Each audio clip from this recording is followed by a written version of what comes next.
Hello everyone, मैं Bimla Devi, lecturer in commerce, Haryana education department, Edusat broadcasting में आपका स्वागत करती हूँ। तो आज हम स्टडी करेंगे 12th बिजनेस स्टडी का चैप्टर 7.5। इस चैप्टर का आज हमारा फर्स्ट लेक्चर है और हमारे चैप्टर का नाम है कम्युनिकेशन इम्पोर्टेंस एंड बैरियर्स। तो देखो, इस चैप्टर के जो इम्पोर्टेंस बैरियर या इसके इम्पोर्टेंस के बारे में कहें तो एक लाइन से हमें इस चैप्टर का पता चल जाता है। जैसे संदेश वाहन संगठन में जान डालता है, communication pours life into an organisation. यानी कि अगर ऑर्गेनाइजेशन के अंदर कम्युनिकेशन है तो ही वो संगठन जीवित रहेगा, अदरवाइज संगठन जीवित नहीं रह सकता, क्योंकि विदाउट कम्युनिकेशन के तो कोई भी डीलिंग नहीं होगी संगठन में। तो इसीलिए बताया गया है कि जो कम्युनिकेशन होता है वो क्या करता है, किसी भी ऑर्गेनाइजेशन के अंदर जान डालता है। तो आज का इस लेक्चर का हमारे टॉपिक रहेंगे वो इस तरह से हैं।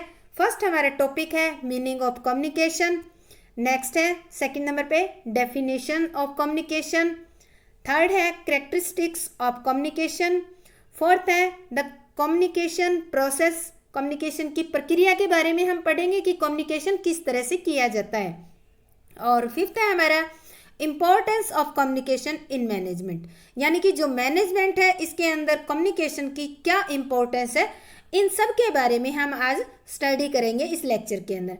तो सबसे पहला हमारा जो टॉपिक है वो है मीनिंग ऑफ कम्युनिकेशन।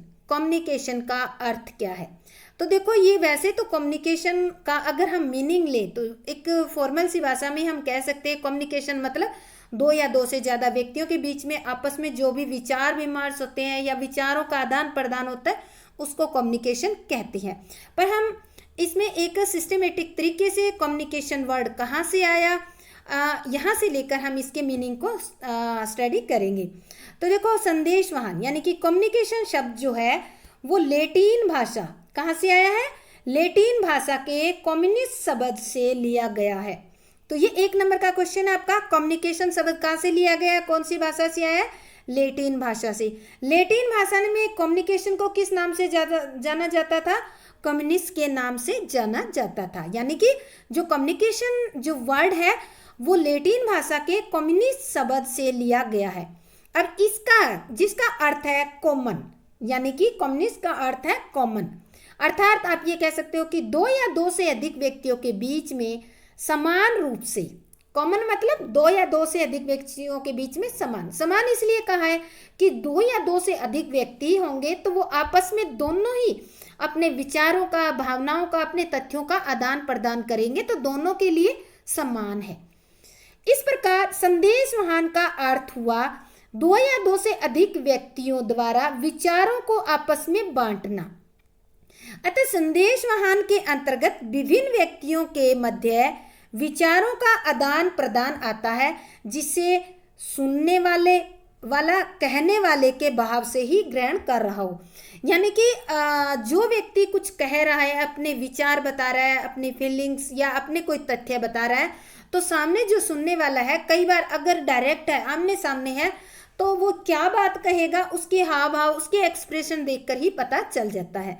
तो हमारे कम्युनिकेशन का मीनिंग, अगर एक लाइन में हमें कम्युनिकेशन का मीनिंग देना है तो हम ये कह सकते हैं संदेश वाहन का अर्थ या कम्युनिकेशन का अर्थ है दो या दो से अधिक व्यक्तियों के बीच में विचारों का आदान प्रदान। नेक्स्ट है हमारा टॉपिक है डेफिनेशंस ऑफ कम्युनिकेशन।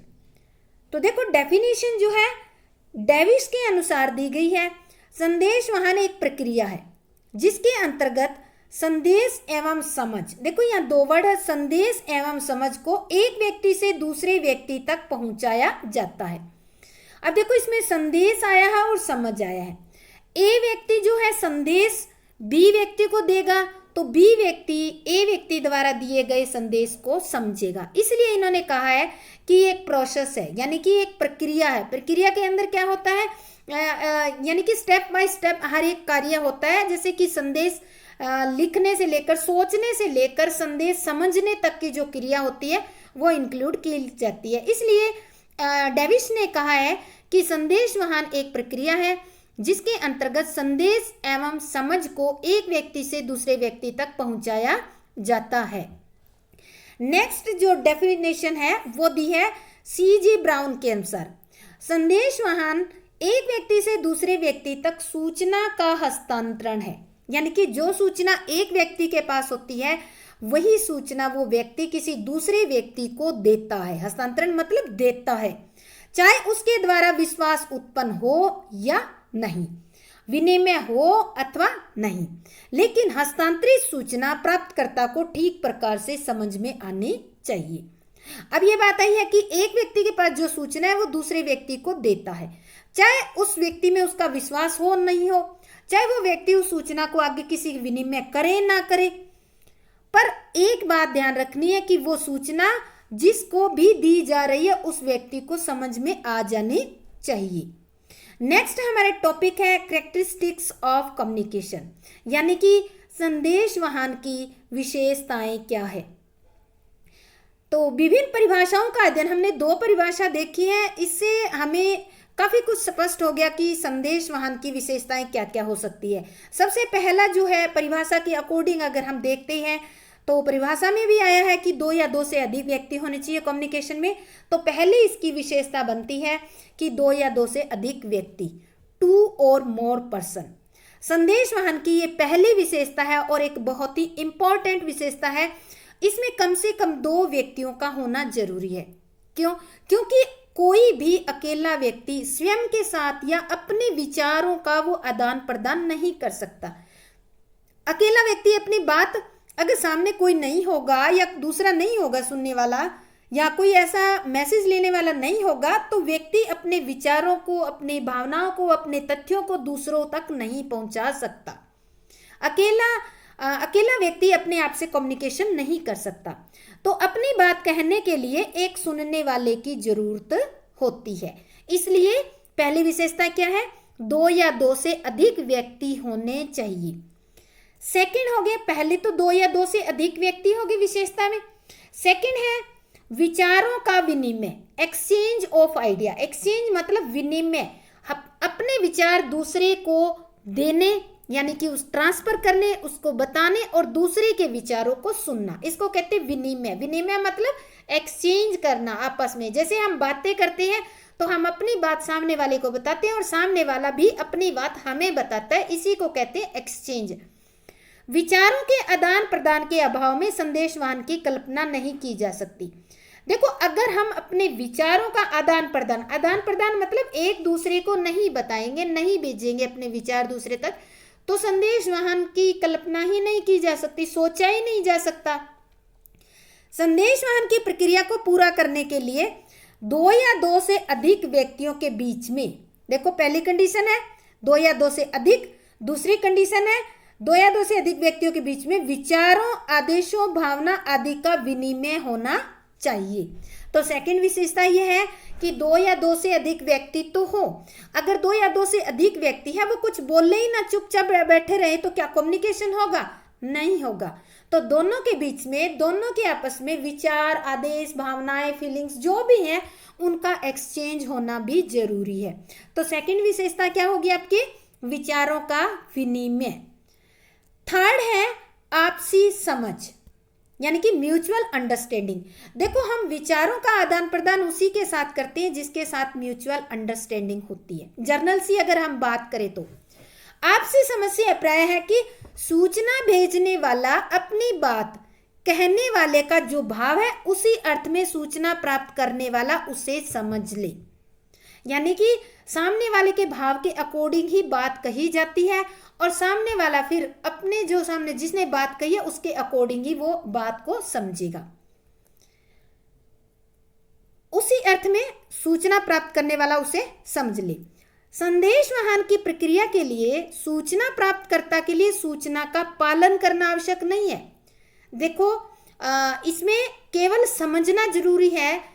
कोई बात आपको कही है, उस पे आपको फॉलो करना है उसको, ये कोई कंपल्शन नहीं है, केवल समझना जरूरी है। तो थर्ड क्या है आपकी विशेषता? समझना, यानी कि आपसी समझ। आपसी समझ का मतलब है कि आपको जो सामने वाला कोई बात कह रहा है वो बात आपको समझ में आ जानी चाहिए। नेक्स्ट है प्रत्यक्ष एवं अप्रत्यक्ष संदेश वहन, डायरेक्ट एंड इनडायरेक्ट कम्युनिकेशन। तो देखो यहाँ दो वर्ड आए हैं, एक है डायरेक्ट और एक इनडायरेक्ट। डायरेक्ट मतलब आमने सामने, दो व्यक्ति आमने सामने बैठकर बातें कर रहे हैं तो उसको हम कहेंगे डायरेक्ट कम्युनिकेशन। जैसे कि एक बॉस अपने कर्मचारी को वहीं खड़ा होकर कोई ऑर्डर दे रहा है, तो इस तरह के कम्युनिकेशन को क्या कहा जाएगा, डायरेक्ट कम्युनिकेशन। और इनडायरेक्ट कम्युनिकेशन वो होता है जिसमें दोनों पार्टीज यानी कि सेंडर जो मैसेज भेजने वाला वो और रिसीव करने वाला दोनों आमने सामने नहीं होते, बल्कि किसी और माध्यम से उनको संदेश भेजा जाता है। जैसे कोई एक बॉस है, वो अपने कर्मचारी को कोई रूल फॉलो करने के लिए एक रिटन लेटर लिखकर भेजता है, तो वो क्या होगा, लेटर कर्मचारी को मिलेगा, कर्मचारी पढ़कर उसको समझेगा, अभी बॉस उसके सामने नहीं है। तो इस तरह से जो कम्युनिकेशन होता है उसको कहा जाता है अप्रत्यक्ष कम्युनिकेशन या इनडायरेक्ट कम्युनिकेशन।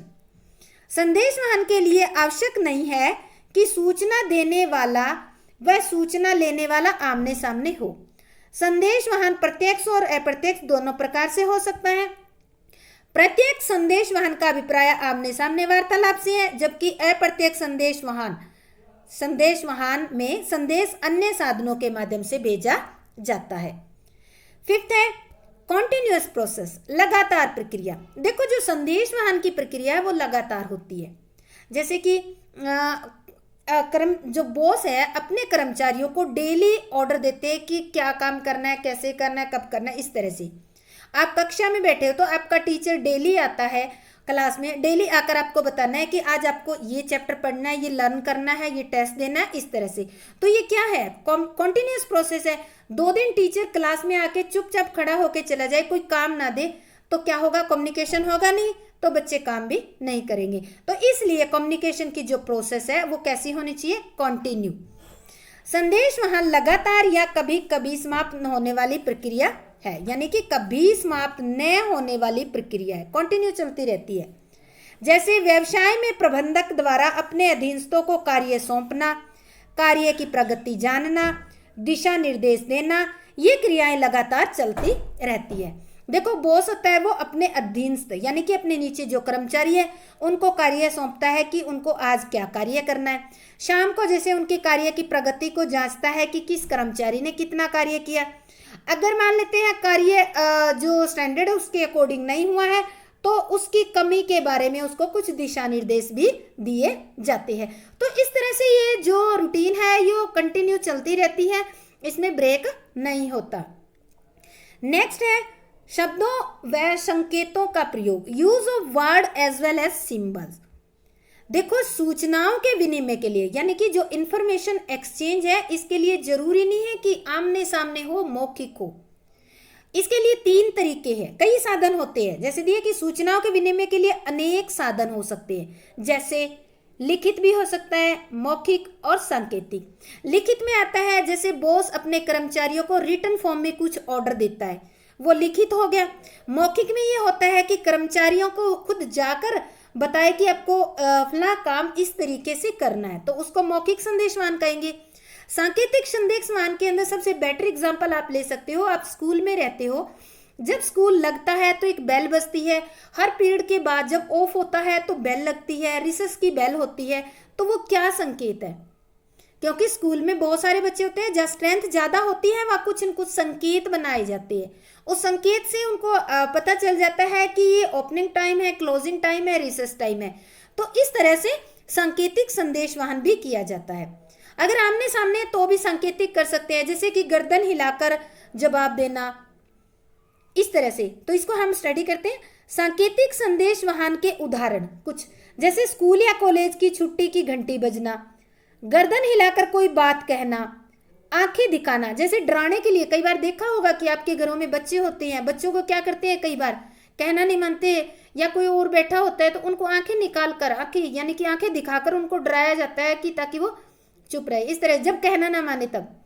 इसी तरह आपका एक बहुत ही फेवरेट गेम है क्रिकेट। क्रिकेट में आपने देखा होगा कि उंगली उठाकर जो है डिसीजन दिया जाता है, 6 है, 4 है, इस तरह के। तो इस तरह से सांकेतिक जो है वो भी कम्युनिकेशन उसी तरह से होता है, इम्पोर्टेंट होता है जिस तरह से आपका रिटन और ओरल होता है। तो ये हमारे थे इसके कैरेक्टरिस्टिक्स ऑफ कम्युनिकेशन। नेक्स्ट हमारा आता है प्रोसेस, द कम्युनिकेशन प्रोसेस, यानी कि जो संदेश वाहन है उसकी प्रक्रिया क्या है। देखो, इसकी प्रक्रिया को हम सबसे पहले एक चित्र के द्वारा समझते हैं, उसके बाद हम इसको समझेंगे आगे थ्योरी में। देखो, ये एक प्रोसेस है, कम्युनिकेशन प्रोसेस। कहाँ से स्टार्ट होती है? सबसे पहले कोई एक व्यक्ति है, उसके दिमाग में, जिसको हम सेंडर कहते हैं, उसके दिमाग में क्या आएगा? कोई मैसेज आएगा, कोई विचार, कोई आइडिया। वो विचार और आइडिया वो क्या बन जाएगा? आपका संदेश, मैसेज बन जाएगा। मैसेज में आपका कोई भी आइडिया, कोई फैक्ट हो सकता है, कोई फीलिंग हो सकती है, कोई ऑर्डर हो सकता है, कोई इंस्ट्रक्शन, कुछ भी हो सकती है। अब देखो, ये जो मैसेज है, उस मैसेज को आप तीन तरीके से, रिटन फॉर्म में, ओरल में, संकेत, किसी के द्वारा क्या करोगे? सबसे पहले इनकोडिंग करोगे। थर्ड नंबर पे इनकोडिंग कर लिया। अगर आप रिटन फॉर्म में भेजते हो तो आप लिखोगे, ओरल भेजते हो तो आप उसके सामने जाओगे, जैसे भी है। या फिर आप सांकेतिक करोगे तो संकेत, किस तरह से सांकेतिक आप कम्युनिकेशन करोगे उसका तरीका भी चुनोगे। इसके बाद हम क्या करेंगे? जब इनकोडिंग कर लेंगे, हमारे पास तीनों मीडियम है, उनसे हमने क्या किया? चुनकर इनकोडिंग कर लिया मैसेज को। इनकोडिंग मतलब उसको लिख लिया, या हमने प्रेजेंट करने का तरीका सजेस्ट कर लिया। इसके बाद मीडिया आता है। मीडिया सजेस्ट करेंगे किस माध्यम से भेजना है, लिखित या ओरल, इस तरह से। इसके बाद क्या होगा? आपने भेज दिया, ठीक है। मान लेते हैं आपने रिटन फॉर्म में एक लेटर बनाकर भेजा है, या ओरल आप वैसे सामने कहते हो, या टेलीफोन पे, या मेल, किसी भी तरीके से आप भेजना चाहते हो। तो आपने मान लेते हैं सीधा भेज दिया, तो रिसीवर को रिसीव होएगा।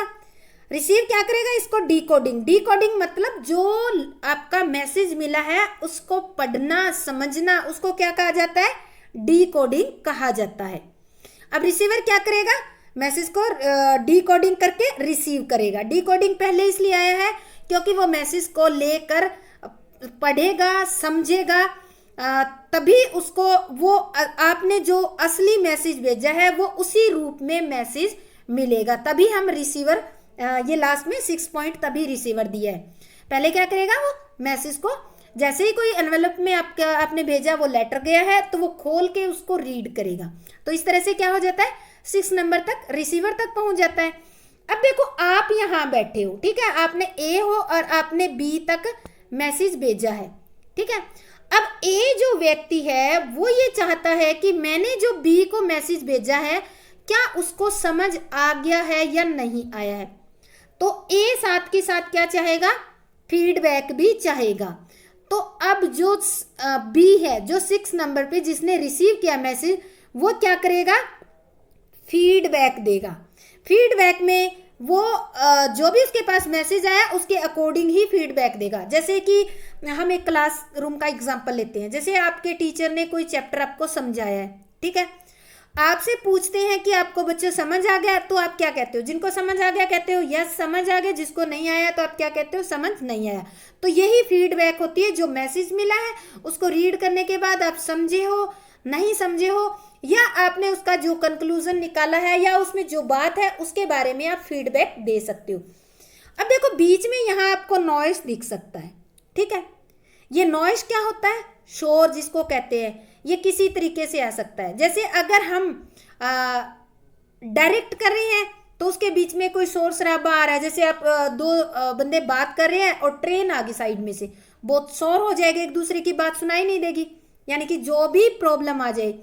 इसी तरह से आप रिटन फॉर्म में मैसेज भेज रहे हो, ठीक है, रिटन फॉर्म में मैसेज भेज रहे हो, तो इसमें कोई टेक्निकल वर्ड लिख दिया आपने, सामने वाले को समझ नहीं आया, क्या हो गया? ये नॉइस ही है, कोई प्रॉब्लम ही आ गई ना। इसी तरह से आप ईमेल भेज रहे हो, ठीक है, ईमेल आपने भेजा है, आपने सेंड कर दिया, नेट गया, यानी कि नेट जो है नहीं था, तो आप तो फ्री हो गए कि मैंने भेज दी, वो मेल सामने वाले तक नहीं पहुंची। या ऐसा हो सकता है आपने मेल भेज दी पर सामने वाले के पास नेट नहीं है, तो वो रिसीव नहीं कर सकता। तो इस तरह की बहुत सारी प्रॉब्लम हो सकती है जिनको आगे हम डिस्कस करेंगे, तो इनको हम नॉइस भी कहते हैं। तो तो ये थी, हमने एक चार्ट पढ़ा है, ये बहुत ही इंपॉर्टेंट चार्ट है, 4 नंबर का क्वेश्चन आता है इसमें से और सीधा आ जाता है एक्सप्लेन द कम्युनिकेशन प्रोसेस। तो ये चार्ट को समझना जरूरी है। अब हम पॉइंट वाइज इनको स्टडी करेंगे। तो पहला हमारा पॉइंट है वो है प्रेषक संदेश भेजने वाला, यानी कि सेंडर। कौन है? कम्युनिकेटर, जो मैसेज भेजेगा। प्रेषक वह व्यक्ति होता है जो दूसरे व्यक्ति को अपने विचार भेजना चाहता है। जैसे एक प्रबंधक अपने अधीनस्थ को कार्य योजना के बारे में बताना चाहता है। यहाँ पर प्रबंधक क्या है? एक सेंडर है, एक प्रेषक है, संदेश भेजने वाला है, जो क्या बताना चाहता है? अपने नीचे जो कर्मचारी हैं उनको अपने कार्य, यानी कि उन्होंने अपने कार्य के बारे में कोई योजना बनाई है, वो अपने कर्मचारियों को बताना चाहता है। सीधी सी बात है, उसने कोई काम के बारे में योजना बनाई है तो कार्य कौन करेंगे? कर्मचारी, तो उन्हीं को ही वो बताएगा। नेक्स्ट आता है मैसेज। मैसेज क्या होता है? यह संदेश वाहन की विषय वस्तु होती है। जो मैसेज होता है इसको सब्जेक्ट मैटर कहा जाता है। प्रेषक जो कहना चाहता है वही क्या है? विचार। वही क्या है? मैसेज। इसमें क्या क्या इंक्लूड होता है? इसके अंदर जो मैसेज होता है इसके अंदर क्या क्या इंक्लूड कर सकती है? देखो, किसी व्यक्ति के ओपिनियन हो सकते हैं, फीलिंग्स हो सकती है, कोई सजेशन हो सकता है, ऑर्डर हो सकते हैं, कोई व्यू यानी कोई विचार हो सकता है, कोई दृष्टिकोण यानी कि एटीट्यूड, इन सबको शामिल किया जाता है। नेक्स्ट है इनकोडिंग। संदेश बद्धता या संदेश इसको बद्धता बोलते हैं, इनकोडिंग। इसका अभिप्राय संदेश को संदेश चिन्हों में परिवर्तित करने वाली प्रक्रिया से है। इसके अंदर क्या होगा? जो भी आपके विचार, फैक्ट्स, आइडिया होंगे उनको क्या करेंगे? चिन्हों के अंदर, जिस भी फॉर्म में हम भेजेंगे उसके अंदर हम कन्वर्ट करेंगे। उदाहरण के लिए, संदेश प्रेषित करने के लिए शब्दों, इशारों, चित्रों, इनका प्रयोग किया जाता है। मीडिया या ट्रांसमिशन, माध्यम या संचारण। 4th पॉइंट, वह व्यक्ति जो संदेश भेजने का इच्छुक होता है उसे संदेश वाहन के किसी माध्यम का प्रयोग करना पड़ता है। संदेश वाहन के अनेक माध्यम हो सकते हैं, जैसे आमने सामने वार्तालाप, पत्र लिखकर, संदेश वाहक द्वारा। संदेश वाहक का मतलब है कि आपने एक लेटर लिखा और किसी व्यक्ति के हाथ सामने वाले के पास भेज दिया, जिसको भेजना चाहते हैं, उसको कहते हैं संदेश वाहक। टेलीफोन पर, ईमेल द्वारा या संकेतों द्वारा, तो इनमें से कोई एक तरीका चुनना पड़ेगा। संदेश की प्रकृति और वह आवश्यकता अनुसार इन माध्यमों का चुनाव किया जाता है। ये जो ऊपर हमने तरीके पढ़े हैं, ये संदेश की प्रकृति और उसकी आवश्यकता के अनुसार ही चुना जाता है। जैसे कि आपको एक प्रबंधक है, अपने कर्मचारियों को कोई बहुत ही अर्जेंट मैसेज देना है, तो हो सकता है वो फोन कर दे, या ये हो सकता है कि वो खुद ही जाकर डायरेक्ट उनको आमने सामने जाकर भी बता सकता है। उदाहरण के लिए, यदि संदेश किसी दूर स्थान पर शीघ्र भेजा जाना है तो टेलीफोन का प्रयोग संदेश वाहन के माध्यम के रूप में करना उचित रहेगा। अगर एक स्टेट से दूसरे स्टेट के अंदर कोई मैसेज देना है और अर्जेंट मैसेज देना है, तो और कोई तरीका नहीं है जिसके द्वारा आप तुरंत मैसेज दे दो। ईमेल करोगे तो हो सकता है 2 दिन सामने वाला मेल देखे ना, तो आपका मैसेज वो रिसीव नहीं कर पाएगा। हाँ, फोन कर सकते हो, तुरंत फोन करोगे तो बेल बजेगी, फोन उठाएगा, तो इस तरह से आपकी बात हो जाएगी, आप मैसेज दे सकते हो। 5th है संदेश वाचन, जिसको डिकोडिंग कहते हैं। प्रेषक द्वारा विचारों को संक्षेप में चिन्हों या चित्रों आदि के रूप में भेजा जा सकता है। इनका सही अर्थ समझना संदेश वाचन कहलाता है। यानी कि सेंडर ने आपके पास जो भी मैसेज भेजा है उसको सही अर्थ में समझना, पढ़ना। उदाहरण के लिए, तार में बड़ी बातों को थोड़े शब्दों में लिखा जाता है। ये जो तार है, ये अब देखो बंद हो गया इंडिया में। पहले क्या था, कुछ एक वर्ड में बहुत बड़ी बात होती है, उसको कुछ एक शब्दों में लिख दिया जाता था, पर हर एक व्यक्ति तार को नहीं पढ़ सकता था। जब तार का प्राप्तकर्ता उन शब्दों के विस्तार रूप को समझने का प्रयास करता है तो इस प्रयास को संदेश वाचन कहते हैं। जब आपने लेटर भेजा है, सामने वाला लेटर को खोलकर उस लेटर को रीड करता है, ध्यान से समझता है, तो उसी को क्या कहा जाता है? संदेश वाचन कहा जाता है, या जिसको हम डिकोडिंग कहते हैं। नेक्स्ट है रिसीवर, प्राप्तकर्ता। प्राप्तकर्ता वह व्यक्ति होता है जिसके लिए संदेश भेजा जाता है। फीडबैक, वापस जानकारी अथवा प्रतिपुष्टि। इसका अभिप्राय उन संकेत से है जिससे पता चलता है कि प्राप्तकर्ता ने प्रेषक के संदेश को किस सीमा तक प्राप्त कर लिया है या समझ लिया है। प्राप्त कर लिया मतलब जो संदेश भेजा है वो संदेश उसको समझ में आ गया है या नहीं है। तो ये थी हमारी कम्युनिकेशन की प्रोसेस। नेक्स्ट एंड लास्ट आज का टॉपिक हमारा है importance of communication in management. देखो कम्युनिकेशन का जो इम्पोर्टेंस है वो मैनेजमेंट में बहुत ज़्यादा है। इसका अंदाजा आप यही लगा सकते हो कि अगर कम्युनिकेशन ना हो तो कोई भी संस्था एग्जिस्ट नहीं कर सकती। जैसे कि जिस प्रकार शरीर में रक्त का महत्वपूर्ण स्थान होता है, सेम उसी प्रकार संगठन में संदेश वाहन का स्थान होता है। जिस तरह ह्यूमन बॉडी है उसके अंदर रक्त है जो धमनियों में बह रहा है। अगर रक्त नहीं बहेगा, यानी कि अगर रक्त कम हो जाता है तो इंसान शिथिल हो जाता है। तो इससे आप अंदाजा लगा के देखो कि जो हमारे कम्युनिकेशन है इसकी तुलना किससे की गई है? रक्त से की गई है। जितना शरीर के अंदर रक्त महत्वपूर्ण है उतना ही एक संस्था के अंदर संदेश वाहन महत्वपूर्ण है। जिस तरह से रक्त कम हो जाता है या नहीं होता है तो क्या होता है? शरीर डेड हो जाता है। सेम उसी तरह से अगर संदेश वाहन नहीं होता है, आपकी संस्था के अंदर कम्युनिकेशन नहीं होता है तो वो संस्था भी निर्जीव हो जाएगी, यानी कि वो संस्था चल नहीं पाएगी। तो इसके बारे में बताया गया है कि प्रभावी संदेश वाहन व्यवस्था के बिना प्रबंध के कार्यों को पूरा नहीं किया जा सकता। संदेश वाहन होना जरूरी है, इसके साथ साथ संदेश वाहन कैसा होना चाहिए? संदेश वाहन प्रभावी होना चाहिए, ये ध्यान रखना है। केवल ये नहीं है कि संदेशवान हो, जो संदेशवान है वो प्रभावी भी होना चाहिए, इफेक्टिव होना चाहिए। एक रिसर्च हुई है उसके अनुसार उसका रिजल्ट ये दिया गया है कि प्रबंधक का 90% तक का टाइम जो है इस प्रक्रिया में लग जाता है। इस प्रक्रिया मतलब संदेश वाहन की प्रक्रिया में लग जाता है। एक प्रबंधक जो है अपने संस्था को चलाने के लिए उसका जो 90% टाइम होता है वो कम्युनिकेशन में बीतता है। तो प्रबंध में संदेश वाहन के महत्व को हम कुछ पॉइंट्स के द्वारा स्टडी करेंगे।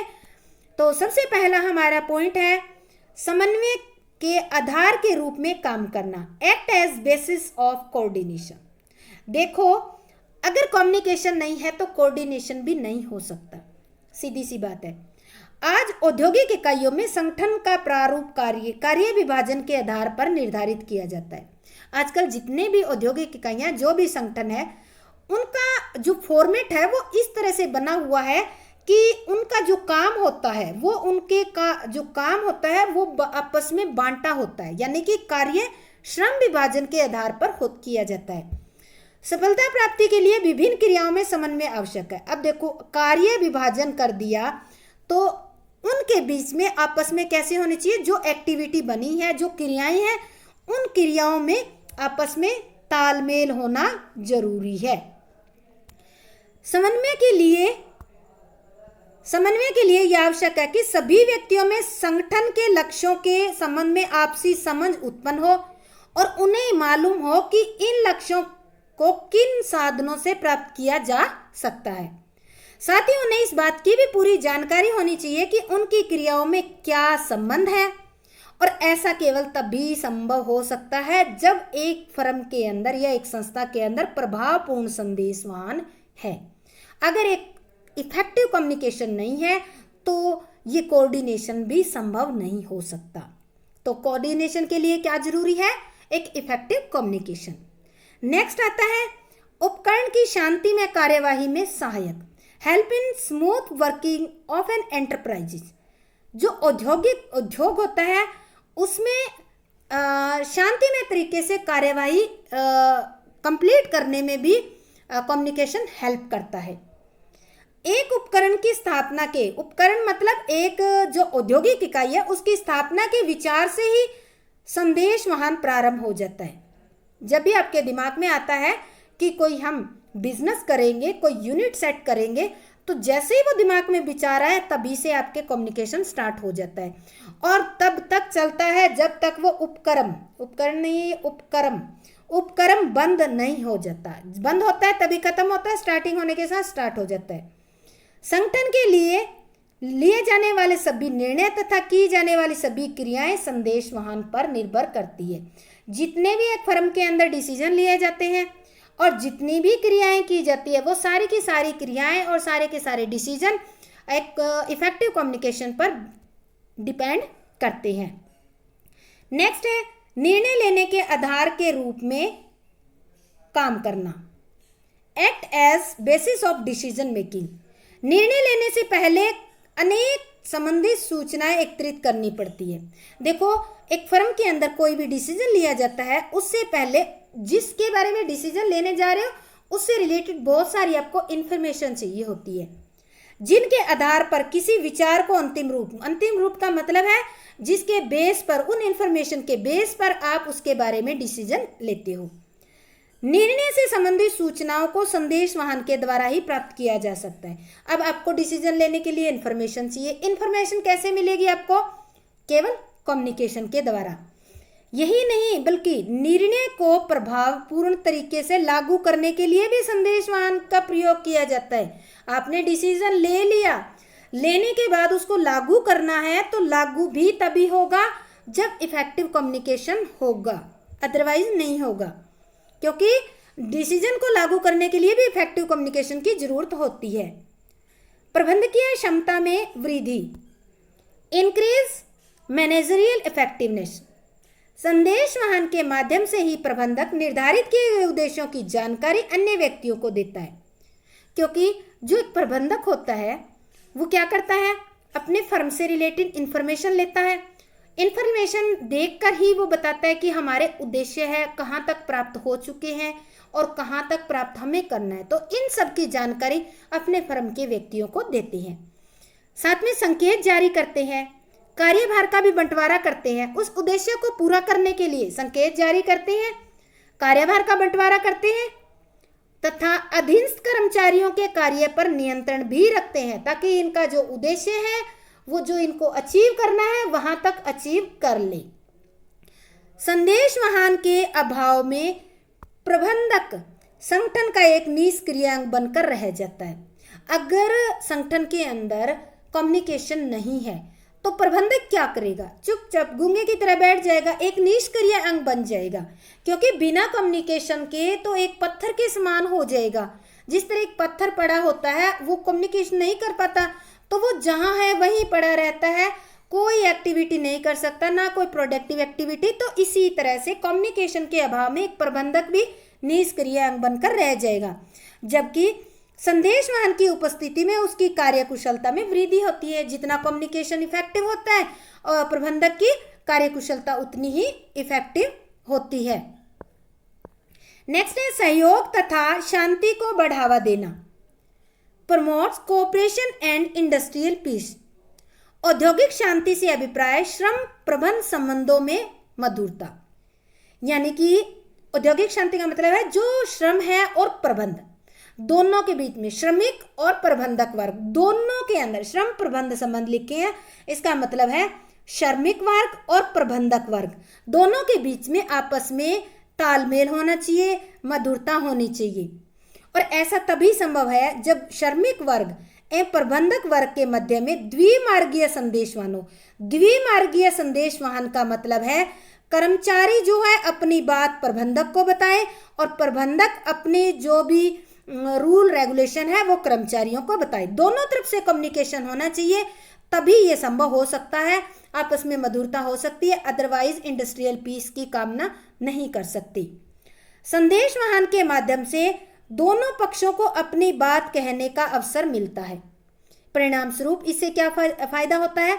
औद्योगिक शांति और आपस में सहयोग भी बढ़ता है। कर्मचारियों को कोई शिकायत है काम से, कोई प्रोसेस से, तो कर्मचारी अपने जो अधिकारी है, प्रबंधक वर्ग है, उनको बताएगा। और प्रबंधक वर्ग कोई नया रूल बनाया, कोई पॉलिसी बनाई है, कोई नया मेथड है, तो वो जो है वो कर्मचारियों को बताएंगे। इस तरह से टू वे कम्युनिकेशन होने से इंडस्ट्रियल जो पीस है वो कायम हो जाती है। नेक्स्ट है प्रभावशाली नेतृत्व की स्थापना, एस्टैब्लिश इफेक्टिव लीडरशिप। देखो कम्युनिकेशन के बिना लीडरशिप भी नहीं हो सकती। इफेक्टिव कम्युनिकेशन है तो इफेक्टिव कम्युनिकेशन लीडरशिप पॉसिबल हो सकती है, अदरवाइज नहीं। एक प्रबंधक में कुशल नेता बनने के लिए संदेश वहन की कला का ज्ञान होना जरूरी है। अन्य शब्दों में प्रभावशाली संदेश वहन की जानकारी के अभाव में नेतृत्व की कल्पना करना भी व्यर्थ है। देखो एक प्रबंधक कम्युनिकेशन की कला में बहुत ही ज़्यादा एक्सपर्ट है तो वो एक लीडर की तरह काम करेगा और उसका जो है प्रभाव अपने कर्मचारियों पर ज़्यादा होगा। और एक दूसरा जो प्रबंधक है वो कम्युनिकेशन स्किल में एक्सपर्ट नहीं है तो उसका जो लीडरशिप क्वालिटी है या हम कहें कि उसका प्रभाव जो अपने कर्मचारियों पर कम रहेगा। अतः प्रबंधक अपने संदेश वहन करने में सुधार करके कुशल नेता बन सकता है, यानी कि एक प्रबंधक अपने कम्युनिकेशन स्किल में इम्प्रूव करके एक अच्छा लीडर बन सकता है। मनोबल विधि तथा अभिप्रेरणा प्रदान करना, boots moral and provide motivation. प्रभावी संदेश वहन कर्मचारियों के अभिप्रेरणा और मनोबल वृद्धि का काम करता है। कैसे? जैसे कि कर्मचारी अच्छा काम करते हैं तो एक बॉस जो है उनको शाबाश, बहुत अच्छा काम किया, उनको शाबाशी देकर उनकी पीठ को थपथपा के उनके मनोबल को बढ़ा सकता है। और ये काम कैसे होगा? कम्युनिकेशन के द्वारा होगा। उदाहरण के लिए यदि निर्णय लेते समय कर्मचारियों को भागीदार बना दिया जाए तो संस्था में उनकी पहचान बनेगी। जब फर्म में कोई भी मान लेते हैं कोई डिसीजन लिया जा रहा है तो जो कर्मचारी है संस्था के उनके सजेशन जरूर लेने चाहिए। उनके सजेशन लेंगे तो कर्मचारियों को ये फीलिंग आएगी कि हमारे बॉस ने जो डिसीजन ले रहे हैं वो हमने सजेशन दिया, उनके बेस पे डिसीजन लिया है। तो इससे क्या होगा? कर्मचारियों की पहचान बनेगी।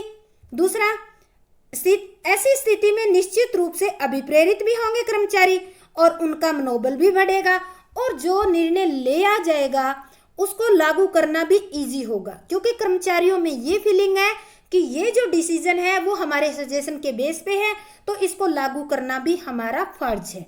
यानी कि हमने जो सजेशन देकर जो डिसीजन लिया है हमारे अधिकारियों ने, वो डिसीजन बिल्कुल ठीक है क्योंकि उसमें कर्मचारियों का पार्टिसिपेट है। तो इस तरह से कर्मचारियों का मनोबल भी बढ़ता है, मोटिवेट भी होते हैं। नेक्स्ट है, हमने ये किया इसके इम्पोर्टेंस। इसका कंक्लूजन हम देखते हैं। उपरोक्त तथ्यों से स्पष्ट होता है कि प्रभावी संदेश वहन एक व्यावसायिक संस्था की सफलता की कुंजी है। यानी कि इफेक्टिव कम्युनिकेशन है तो फर्म के अंदर सफलता है। जिस संस्था के कर्मचारी संदेश वहन कला से परिचित होते हैं सफलता स्वयं ही उनके कदम चलते हैं, यानी कि सफलता की तरफ ही चलते हैं उनके कदम। इसी संदर्भ में कहा जाता है अच्छा संप्रेषण सुदृढ़ प्रबंध का आधार है। यानी कि एक अच्छा कम्युनिकेशन होता है वो एक मजबूत प्रबंध का आधार होता है। तो ये आज हमारा टॉपिक कम्युनिकेशन के बारे में ये लेक्चर हमने कंप्लीट किया है। सेकंड लेक्चर के अंदर भी हम इसके टाइप्स पढ़ेंगे। तो उम्मीद करती हूँ कि आपको बहुत अच्छी तरीके से समझ आ गया होगा। आपका बहुत बहुत धन्यवाद। जय हिंद, जय भारत।